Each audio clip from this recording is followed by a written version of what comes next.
বাংলাদেশের কিছু মুফতি দেখবেন ফতুয়ার মেশিন গান্নে বসে থাকে। মুজাফফর বিন মুহসিন আলে হাদিসের এক শায়েখ, আমি তো মনে করি আলে হাদিস না, হলো আলে খবিস।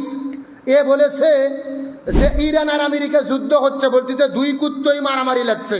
নাউজুবিল্লাহ বলেন। মানে বলতেছে আমেরিকাও এক কুত্তে, ইরানও একটা কুত্তে। কারণ কি?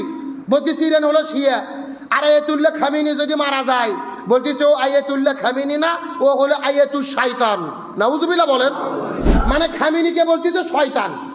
কারণ কি? বলতেছে ও শিয়া, ও শয়তান, সুতরাং আমরা ইরানের পক্ষে দাঁড়াবো না। আবার ডক্টর ইনায়েতুল্লাহ আব্বাসী ফতোয়া দিয়েছে যে খামিনি মারা গেলে ইন্না লিল্লাহ বলা যাবে না। ইন্না লিল্লাহ বললে ইমান চলে যাবে, ইমান শেষ হয়ে যাবে, ওরা শিয়া, ওদের পক্ষে দাঁড়ানো যাবে না। আমার মনে বলে এই সমস্ত তথাকথিত শায়েখ আর মুফতিদের বিবেকের ভেতরে শয়তান আর কুকুর প্রসব করেছে। তাম পৃথিবীর কোটি কোটি জনতা যখন ইরানের পক্ষে খামিনির জন্য দোয়া করতেছে, ইরানের জন্য দোয়া করতেছে, এরা এসি ঘরের মধ্যে বসে থাকে, এরা ফতুয়াবাজি করে মুসলমানদের বিভ্রান্ত করতেছে।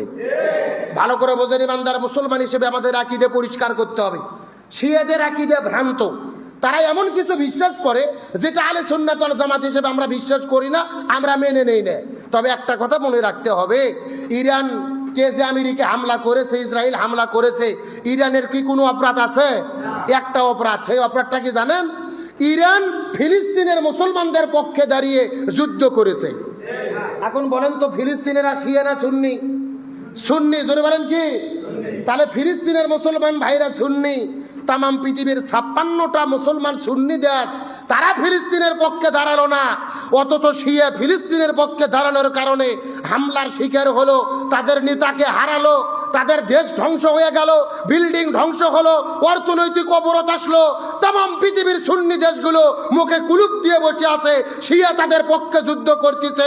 তার মানে বোঝা যায় এই তথাকথিত সুন্নিদের চাইতে শিয়াদের ইমানি শক্তি বেশি।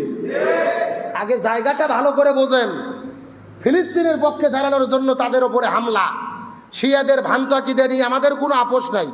তবে একটা কথা মনে রাখবেন, শিয়াদের ভেতরে 11টা দল আছে। কয়টা দল?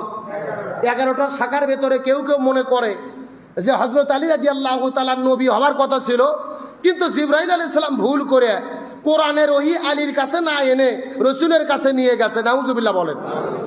আবার কোন কোন শাখা বলে আয়েশা সিদ্দিকা রাদিয়াল্লাহু তাআলা আনহা জিনা ব্যভিচার করেছে। নাউজুবিল্লাহ বলেন। তবে একটা কথা মনে রাখেন, এটা কিন্তু সব শিয়ার বিশ্বাস না। কিছু কিছু শিয়া, এই যে আমরা যেরকম সুন্নি আহলে সুন্নাত ওয়াল জামাত, আপনার গোলাম মোহাম্মদ কাদিয়ানী, মির্জা গোলাম মোহাম্মদ কাদিয়ানী, উনি নবী দাবি করেছেন, আপনারা কি জানেন? এখন উনি ছিলেন সুন্নি, উনি নিজেকে নবী দাবি করলো। এখন শিয়ারা যদি আমাদের বলে যে সব সুন্নিরা নিজেদের নবী দাবি করেছে, এটা কি বললে আমরা মেনে নেব? তো এই এক সুন্নি নবী দাবি করে আমরা যেরকম দোষের ভাগিদার হব না, একই রকম কিছু শিয়া যদি ওইগুলো ভ্রান্ত আকীদা লালন করে, সব শিয়াকে এই জন্য দোষারোপ করা যাবে। সব শিয়াকে ডাইরেক্ট সবাইকে একেবারে কাফের বলা যাবে না। যারা ওগুলো ভ্রান্ত আকীদা লালন করে তারা কাফের, আর কিছু কিছু আছে ফাসেক। তবে মনে রাখতে হবে, আমেরিকা ইসরায়েলের সঙ্গে যে ইরানের যুদ্ধ চলতেছে, এটা শুধু আকীদের বিষয় নয়, এটা তাম পৃথিবীতে মুসলমানরা টিকে থাকবে নাকি ধ্বংস হবে, সেই প্রশ্নে আমাদের একতাবদ্ধ হতে হবে। আজকে শুধু ফতুয়াবাজি করতে আমরা খুব বাংলাদেশের হুজুরেরা ব্যস্ত। ফতুয়াবাজি করে করে ইসলামের 12টা বাজাইছি। আজকে ইরানের পক্ষে তাম পৃথিবীর মুসলমানরা যদি দাঁড়াতো, ইরান বিজয় লাভ করতো। কথা বলেন ঠিক কিনা? একটা কথা মনে রাখেন, ফিলিস্তিনের পক্ষে যদি চীন কথা বলে, রাশিয়া কথা বলে, আমরা চীন এবং রাশিয়াকে ধন্যবাদ দেই। কিন্তু ওই ফিলিস্তিনের পক্ষে ইরান যুদ্ধ করতেছে, তারপরে ইরানের পক্ষে আপনি কেন সমর্থন করতে পারেন না? আপনি রাশিয়া চীন বিধর্মী, তারপরও তাদেরকে সমর্থন করেন ফিলিস্তিনের পক্ষে কথা বললে, অথচ ইরানের পক্ষে কথা বলতে পারেন না। এগুলো দ্বিচারিতা ছাড়া কিছু হতে পারে না। সুতরাং বলতে চাই, বর্তমানে তাম পৃথিবীতে মুসলমান দেশ থাকবে কিনা এটা পরীক্ষার সময়। আজকে ইরানকে হারাবে, তারপরে পাকিস্তানকে ধরবে, তারপরে আফগানিস্তানকে ধরবে, তারপরে তুরস্ককে ধরবে। তাম পৃথিবীর মুসলমান শক্তিগুলোকে তারা ধ্বংস করে দেবে। আমরা যদি একতাবদ্ধ না হই, আমাদের আরো অধপতন নেমে আসবে। সুতরাং আল্লাহ তাআলা ইরানের উপরে খাস রহমত নাজিল করুক, বলেন আমিন। আল্লাহ তাআলা তাম পৃথিবীর জালেমদেরকে ধ্বংস করে দিক, বলেন আমিন।